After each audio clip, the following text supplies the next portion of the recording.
Praise the Lord. ஒரே ஒரு வசனத்தை கூட காண்பித்து கொடுக்கிறேன். நீதிமொழிகள் 5வது அதிகாரம் 2வது வசனம். நீ விவேகத்தை பேணிக் கொள்வாய், உன் உதடுகள் அறிவை காத்துக்கொள்ளும். ஆண்டவர் சொல்றாரு, மகனே மகளே, நீங்க விவேகமா செயல்படுங்க அப்படின்ட்டு. விவேகம் அப்படின்றதுன்னா வேகத்துக்கு ஒரு ஆப்போசிட் தாங்க. நம்ம எல்லா காரியத்தையும் பார்த்தீங்களா வேகமாக செய்வோம். எனக்கு நடக்கணும், எனக்கு வரணும், அது செய்யணும் அப்படின்னு சொல்லி நிறைய காரியங்களை நம்ம அவசரப்படும் பார்த்தீங்களா. அந்த அவசரப்படுறது எல்லாமே விவேகம் கிடையாது, அதெல்லாம் வேகம். நம்ம ஆசைப்படுறோம் நடக்கணும்ன்ட்டு. விவேகம் அப்படின்னா நம்ம ஞானமா பொறுமையா காய் நகர்த்தி நம்ம அந்த காரியத்தை பெற்றுக்கொள்ற வரைக்கும் நம்ம எப்படி பண்றோம், ஞானமா செயல்படுறோம். அது தாங்க விவேகம். இன்னைக்கு ஆண்டவர் நம்ம கிட்ட விவேகத்தை தாங்க எதிர்பார்க்கிறாரு.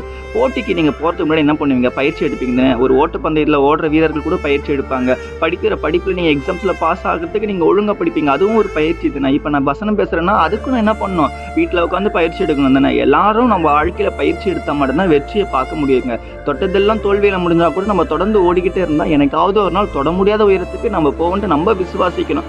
ஆண்டவர் நம்மளை கொண்டு போய் சேர்ப்பாரு. ஆனா நம்ம பயிற்சி எடுக்கிற பிள்ளைகளாய் மாறணுங்க. நீங்க முயற்சிக்கு தோக்கலாம், ஆனா உங்க முயற்சிக்காகவே நீங்க தோக்கக்கூடாது. உங்க வாழ்க்கையில நீங்க முயற்சி எடுத்துக்கிட்டே இருங்க, விவேகமா செயல்படுங்க.